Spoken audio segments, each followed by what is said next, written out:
Hello, everybody. First, I'd like to say thank you to Lorie and to Damien for joining me and for me joining you to do this podcast. I am very grateful for this opportunity. Again, my name is Lorie Palevsky. I'm a licensed pediatrician in New York State in the United States.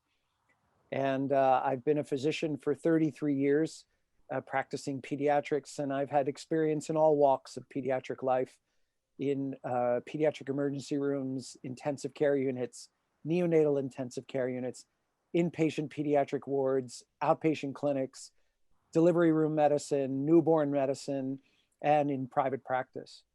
And currently I work at the northportwellnesscenter.com for those of you who are interested. And I have a practice seeing children in various, visits for kids, well visits, and children who have chronic illnesses who are looking for both a Western and an Eastern or an alternative medical view.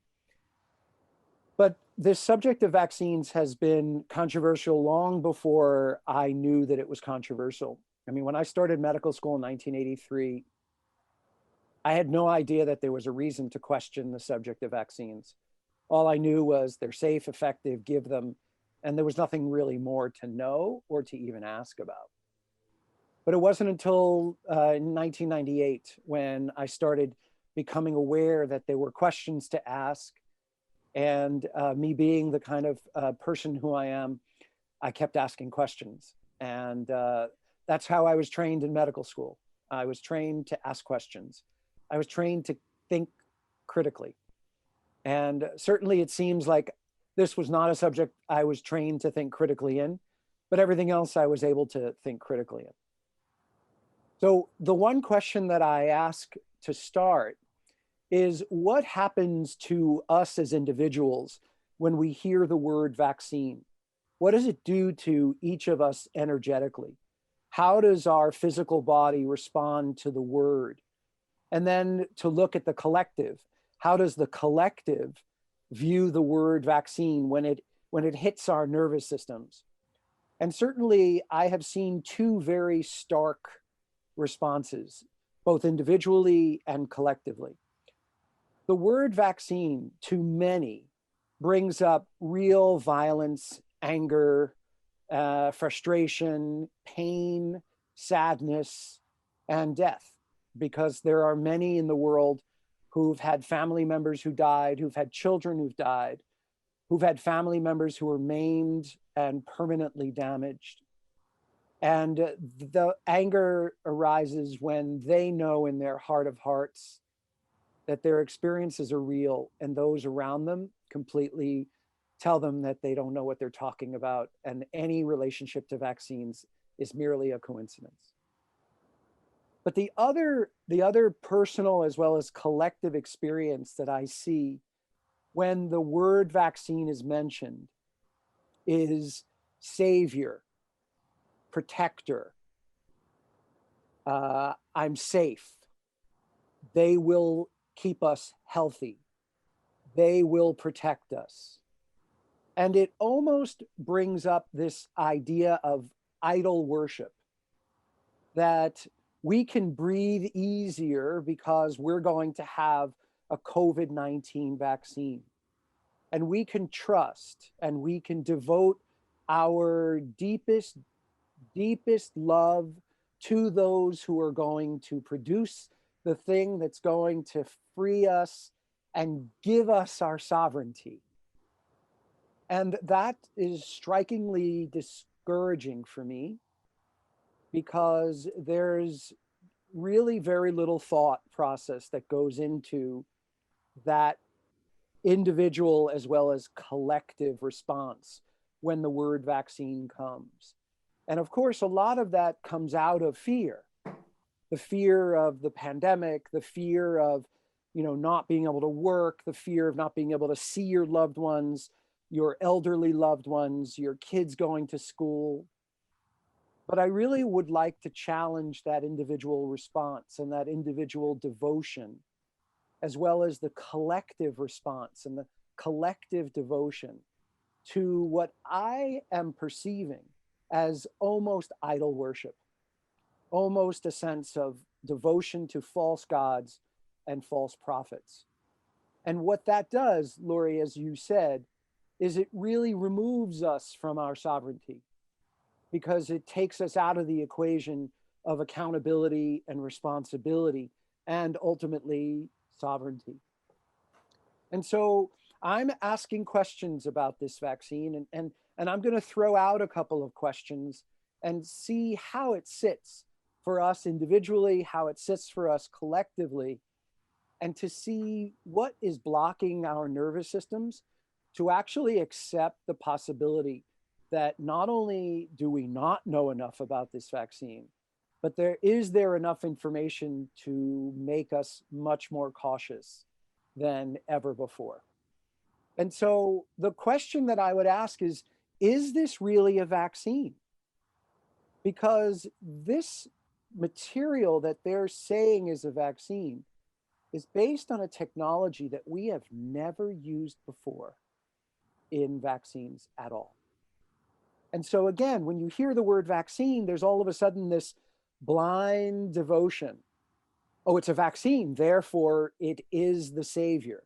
It is going to protect us. I will be healthier with an injection of this material. And we collectively will be healthier. And yet the technology that's being used has never been used before. And so we're not dealing with the same material that we see in all the other vaccines we've had up to date. And so most vaccines, when they're studied 7 to 10 years. And they're studied and they're surveyed and they're watched, and people are watched for years. But somehow this material, which has never been used, is now being passed through after maybe 8 to 10 months of exploration. And that should make us question, well, do we really know if it's a vaccine, and do we really know, is it going to actually stop us from getting SARS-CoV-2 infection? Because it's a new technology. How do we know it's actually going to protect us against this infection? If it is going to protect us against this infection, do we have enough information to understand whether it will stop the transmission of the infection? We certainly haven't been studying long enough to actually know if transmission will slow down or even be halted. Will it prevent death? Will it prevent hospitalization? Will it prevent severe symptoms of COVID-19? And so far, all of the information we have indicates that it may reduce mild to moderate symptoms of the infection. And so we don't know. We don't know. It also supposed to create this new technology that makes our own bodies manufacture antibodies against a portion of the SARS-CoV-2 virus. It's called the spike protein. And this mRNA, or messenger RNA vaccine, has again never been used before in human vaccines. We don't know if it's actually going to alter our own genetic codes. And certainly the vaccine has not been tested to see if it will cause cancer, if it will cause mutations of our genes, if it will cause any problems on the fetus if women are pregnant. Will it actually lead to miscarriages if women who are pregnant get the vaccine? And there's some concern coming out of the European literature about the possibility that this vaccine may actually make people infertile and cause miscarriages during vaccines. So we have a lot of information about this vaccine that's unknown. My concern also is that the vaccine manufacturers, the main ones right now, which are Pfizer and Moderna, seem to be hiding information about people dying in the trials and people having severe health outcomes from the vaccine. That information is being hidden. One of the things that's always important when we give a vaccine is to understand whether the material we're injecting is going to create the possibility of an autoimmune disease or an autoimmune reaction. And some of the data coming out in Europe actually suggests the possibility that the genetic material from the spike protein is very similar to genetic material in the body. The spike protein is the mRNA, right? Correct. The Okay. mRNA is the messenger RNA that codes for the spike protein of the SARS-CoV-2 virus. And what's interesting is that there is some evidence that this, And that has never been in a vaccine ever before. we have never used this technology to administer vaccines to humans before. This is the technology you're talking about, this mRNA. Correct. Okay. Correct. Now, what's interesting is that any attempt to utilize this mRNA technology in animals has led to disastrous health outcomes of the animals, including many of whom who died. And when this vaccine was started for trial in humans in 2020, the experts decided that we didn't need to revisit utilizing this vaccine in experiments with animals, that we could go straight to humans and just start the trials with humans. But the concern about the autoimmunity, I just want to tease it out a little bit, is that if you inject material into the body that is meant to create an antibody as part of the measure of effectiveness of a vaccine, that antibody is going to always attack whatever description it's been told to attack. And if your body contains the same or similar genetic material to what you've been injected with, your immune system is going to be primed to attack you as well. And so we have some evidence that the genetic code of the spike protein is similar to pieces of our own genetic code, which then increases the potential for autoimmunity. And there's no way you would know this in just 8 to 10 months of trial. You would just automatically assume, because if you're devoted to vaccines and vaccines are going to save us, you would bypass that in a cognitive dissonant way and not allow that information to bathe your nervous system, because you couldn't possibly fathom that they would produce a vaccine that may harm us, that may hurt us, that may kill us, that may make us infertile, that may make pregnant women lose babies, and that may create autoimmunity. Now, what's interesting to me also is that the vaccine itself needs to be stored at very, very cold temperatures. Is that normal for a vaccine? No. I mean, minus 100 degrees Fahrenheit, minus 80 degrees Celsius. I mean, this is the kind of storage that we're talking about. And here's why. The experts are saying that the messenger RNA is very unstable. And when it gets into the cells, it might be destroyed very easily. But they have mastered a protector around the messenger RNA called polyethylene glycol, PEG. And PEG isolates the mRNA in an encased globule, in an encased particle, so that it won't be automatically broken down in the cytoplasm. But we have no idea what happens to that mRNA or to the polyethylene glycol once it's injected into the body, because we haven't really examined the question, well, what happens to the mRNA when it's injected into the body? Does it, because it's covered by this PEG, make its way all the way into the nucleus to actually embed into our own genes? And does it change our own genes? Because that's some of the concern, that it creates, it's actually genetic engineering. And you'll hear experts who say, absolutely not, the mRNA doesn't get into the nucleus, but that's in absolute terms. But with the PEG, we don't know, does it actually travel into the nucleus where it might embed into the genetic code? Now, the other thing that's important about this vaccine is that there are nanoparticles that are surrounding the mRNA. Nanoparticles are just that, nano, very tiny particles. And the concern about nanoparticles, and I think everybody should be concerned about nanoparticles, is that they can go anywhere in the body, including the brain. Because nanoparticles are capable of passing through cell membranes the way a ghost would be able to pass through a wall.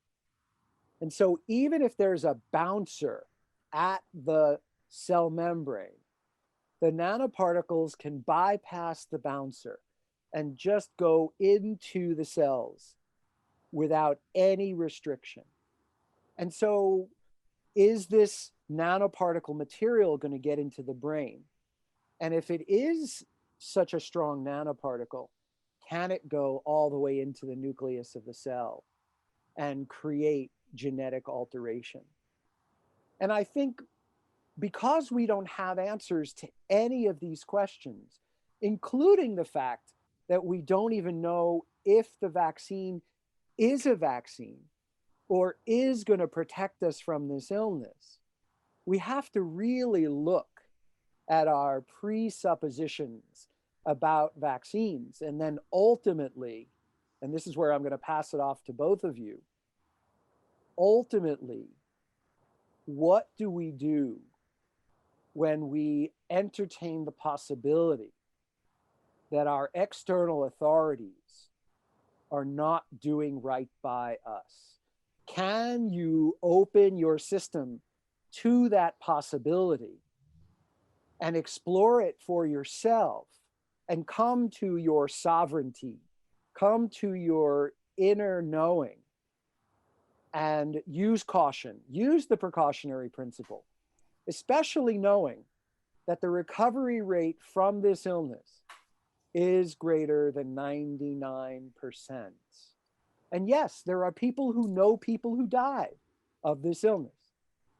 But I am afraid, based on the lack of knowledge that we have and the developing knowledge that we have, that the recovery rate from this vaccine won't be nearly as high as the recovery rate from the illness itself.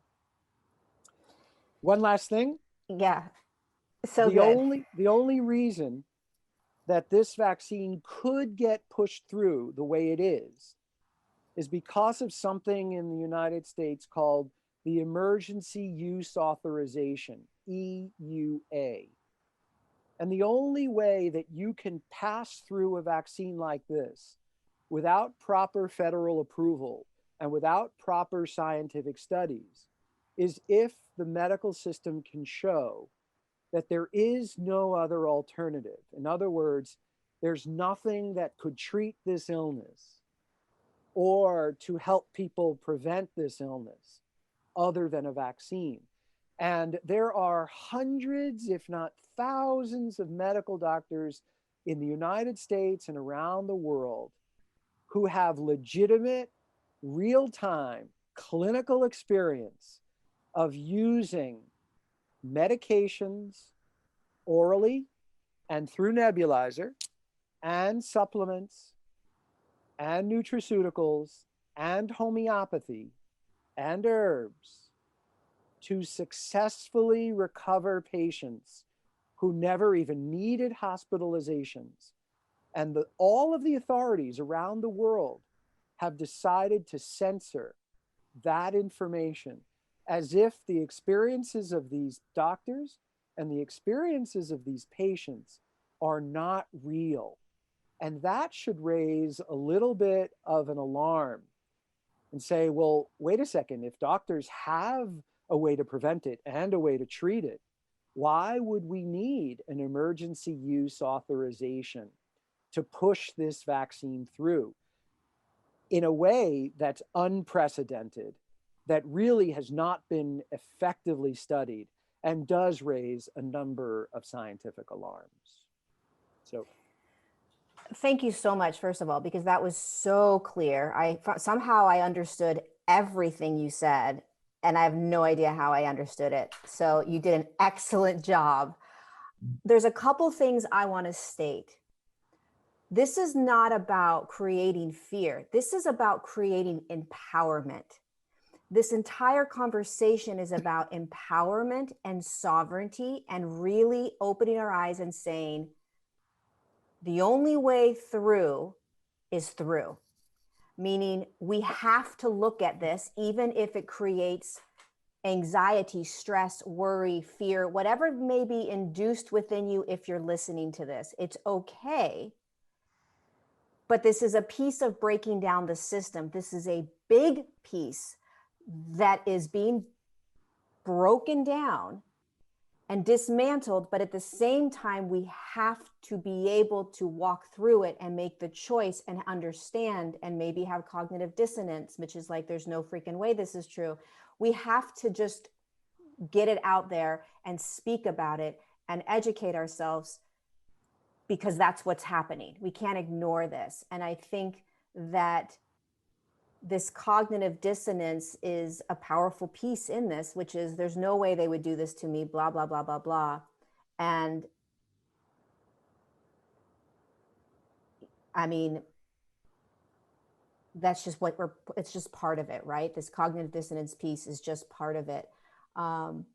But I think that it's important. I mean, when you and I first spoke, it was like, oh my God, we're going there. Like, this is happening. We're going in and we're going deep, and it's intense. The information is intense, and yet it also is so freeing and empowering, because the more information you have, the more you can say no. The more you can say no, no, no, no, and no. Yeah.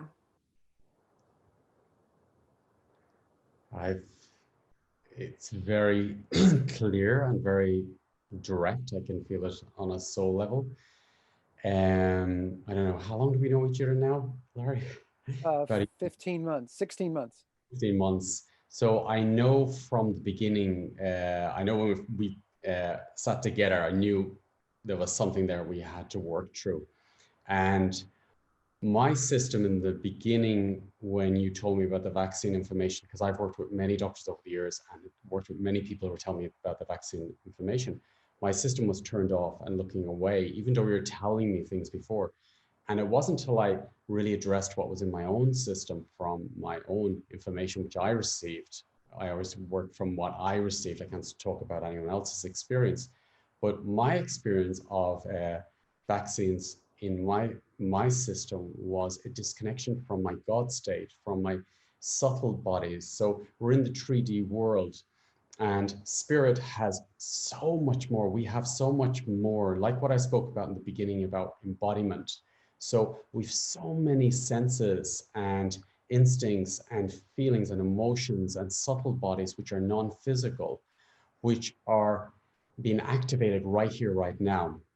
And I have to say, I know a nurse personally who basically received the vaccine, and I observed her system, and I saw that it's like she was disconnected back into the 3D world. So she was 3D going to 5D, and then suddenly switched off with the vaccine.